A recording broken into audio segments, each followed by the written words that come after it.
ایک کراچی کا ہے، ابھی میں نے رستے میں وہ سنا، وہ جس نے کہا تھا کہ معاذ اللہ قرآن میں کچھ غلطیاں رہ گئی ہیں، اور ہم نے النبی الامی کانفرنس منعقد کی ایوان اقبال میں، تو وہ کہہ رہا تھا کہ ایک مولوی صاحب نے وہ جیلمی کے خلاف فتویٰ دیا ہے اور ہم اس سے اتفاق نہیں کرتے، چونکہ انہوں نے فتویٰ دیا ہے کہ اسے قتل کر دو، اس کو مار دو، اس کو یہ کر دو، اس کو وہ کر دو۔ بسم اللہ الرحمن الرحیم۔ انجینئر علی مرزا سے جو ہمارے اختلافات ہیں، علماء کے اختلافات ہیں، وہ ساری دنیا کو معلوم ہے۔ اب ایک فتویٰ آیا سامنے جو بڑا پھیلایا جا رہا ہے، ایک مولانا صاحب کی طرف سے فتویٰ دیا گیا کہ جی انجینئر صاحب کا قتل جائز ہے۔ میں اس اپنی دینی ذمہ داری سمجھتا ہوں کہ ہم اس فتوے سے بالکل متفق نہیں ہیں، اور جتنی بھی میری بڑے علماء سے بات ہوئی ہے، جہاں تک میری رسائی تھی، جن سے میری بات چیت ہوئی ہے، وہ کوئی بھی اس فتوے سے متفق نہیں ہے۔ تو لوگ اس فتوے کو علماء کا متفقہ فیصلہ نہ سمجھیں، کیونکہ ہمارے ملک میں پہلے قتل و غارت بہت ہوئی ہے۔ یہ شرم کسی کو اجازت نہیں ہے اس کی کہ کسی بھی شخص کو اٹھ کے وہ قتل کر دے۔ انسانی جان کا قتل، چاہے وہ کسی بھی مسلک سے ہو، کسی بھی فرقے سے ہو، کسی بھی مذہب سے ہو، ہم اس کا قتل جائز نہیں سمجھتے۔ پاکستان میں قانون بنا ہوا ہے کہ کوئی بھی صحابہ کرام کی بے ادبی کرتا ہے یا گستاخی کرتا ہے تو قانون بنا ہوا ہے، تو یہ سپریم کورٹ کا کام ہے، ہائی کورٹ کا کام ہے، جج کا کام ہے کہ وہ یہ فیصلہ کرے کہ کون گستاخ ہے اور کون گستاخ نہیں ہے، اور اس بیس پہ جو بھی پاکستان کا لا ہے، قانون ہے، وہ نافذ ہونا چاہیے۔ لیکن یہ جو ایک فتویٰ دیا گیا ہے کہ جی اٹھ کے قتل کر دیا جائے، یہ بالکل ٹھیک نہیں ہے۔ میرے بیسیوں اختلافات ہیں انجینئر علی مرزا سے، میرے کیا اہل سنت والجماعت کے علماء انجینئر علی مرزا کے عقائد کو درست نہیں سمجھتے، لیکن قتل و غارت کے فتوے دینا، انسانی جان غیر محفوظ ہو جائے ہمارے ملک میں، یہ بالکل جائز نہیں ہے۔ ہم اس کی پرزور مذمت کرتے ہیں اور اس کو علماء کا فتویٰ نہ سمجھا جائے۔ ایسا نہ ہو کل کوئی سرفراہ اٹھے اور کسی انسان کو قتل کر دے گستاخی کی بیس پہ، بے ادبی کی بیس پہ، تو یہ بالکل غلط ہے۔ ہم اس کی بھرپور طریقے سے مذمت کرتے ہیں، اور علماء بھی، جہاں تک میری رسائی علماء سے ہوئی ہے، وہ بھی اس عمل کو جائز نہیں سمجھتے۔ تو ملک میں امن کی کوشش کریں اور دلائل کی دنیا میں رہ کے ہی بات کی جائے گی، اس سے آگے بڑھنے کی کوشش نہ کریں، قانون اپنے ہاتھ میں لینے کی قطعاً کوشش نہ کریں۔ یہ جو ریسنٹلی فتویٰ آیا اور سوشل میڈیا پہ پھیلایا جا رہا ہے، بالکل غلط ہے۔ قرآن و سنت کی روشنی میں اس فتوے کا کوئی سر نہیں بنتا، اور وہ پھر یہ ہے کہ ذرا سی کسی کی بات زبان سے کوئی لفظ نکلتا ہے نا، لوگ اس کو پکڑ لیتے ہیں۔ جنید جمشید کے ساتھ ہوا، مولانا طالب صاحب کے ساتھ ہوا، اور سیالکوٹ کا جو واقعہ ہوا تھا، ہم تو یہ جو واقعات تھے ان کے زخم ابھی چاٹ رہے تھے کہ جناب ایک اور فتویٰ مارکیٹ میں آ گیا کہ جی فلاں کو قتل کر دیا جائے، یہ بالکل درست نہیں ہے۔ تو خدا جو مذہبی لوگ ہیں وہ جنون کی حد تک آگے بڑھنے کی کوشش نہ کریں، پاکستان کا، اسلام کا امیج دنیا میں خراب کرنے کی کوشش نہ کریں، اس سے ملک میں نقصان ہوگا اور قتل و غارت کا میدان گرم ہوگا۔ تو بالکل غلط ہے۔ لہذا میں ابھی نیچے آیا ہوں گھر سے اتر کے صرف اس کلپ کو ریکارڈ کروانے کے لیے، کیونکہ مجھے نہیں معلوم تھا کہ اس طرح کا سوشل میڈیا پہ کوئی فتویٰ پھیلایا جا رہا ہے۔ تو میں کہتا ہوں یہ لوگ کس قدر خائن ہیں۔ ہم نے اس کا جرم بیان کیا اور وہ عالم دین کی ڈیوٹی ہے، عام بندہ بیان نہیں کر سکتا، اور ہم نے مطالبہ حکومت سے کیا ہے۔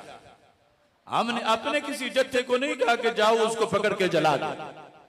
حکومت سے مطالبہ کیا کہ اس پر ایف آئی آر درج کرو، اور وہ بھی 295C، جس کا مطلب سزائے موت ہے۔ تو یہ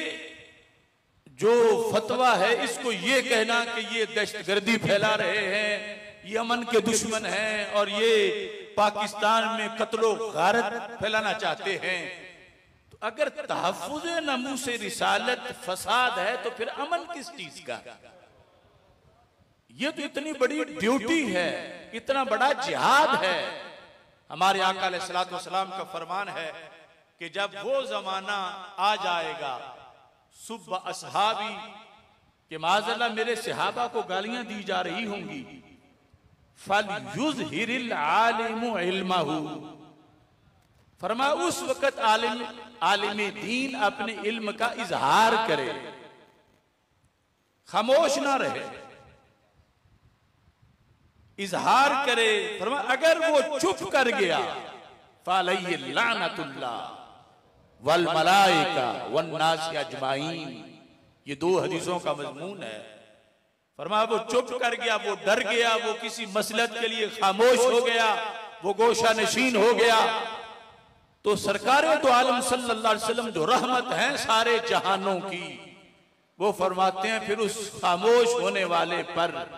جو صحابہ کی توہین پر اس نے اپنا علم چھپا لیا اور یہ نہ بتایا کہ یہ کتنا بڑا جرم ہے، اور ارباب حکومت سے مطالبہ نہ کیا، تو اس پر اللہ کی لعنت ہے۔ اب سوچو جب صحابہ پر کو گالی دی جائے تو پھر علم چھپانے والا وہ اتنا بڑا مجرم ہے، تو جس زمانے میں نبیوں کے سلطان سید المرسلین حضرت محمد مصطفیٰ صلی اللہ علیہ وسلم کے بارے میں ایسے لفظ بولے جائیں شاید تاریخ میں کسی نے وہ اتنی بڑی توہین نہ کی ہو، اور پھر بھی عالم اس لیے چپ رہے کہ میں پکڑا جاؤں گا، مجھ پر بوجھ آ جائے گا، مجھ سے لوگ ناراض ہو جائیں گے، مجھ پر دہشت گردی کا لیبل لگ جائے گا، اس وجہ سے وہ چپ کر جائے اپنی عزت کو بچانے کے لیے، تو بتاؤ پھر اس پہ معاذ اللہ کتنی لعنتیں ہوں گی۔ تو یہ بول سکتے نہیں تھے، بول سکے نہیں، اب وہ اپنی زندگی اور اپنی عزت کا جواز بنانے کے لیے اس کو دہشت گردی اور اس کو معاذ اللہ فساد قرار دے رہے ہیں۔ میں اللہ کا کروڑوں بار شکر ادا کرتا ہوں کہ رب ذوالجلال کی توفیق سے مجھے وقت پر اللہ نے اذان دینے کا حوصلہ عطا فرمایا ہے۔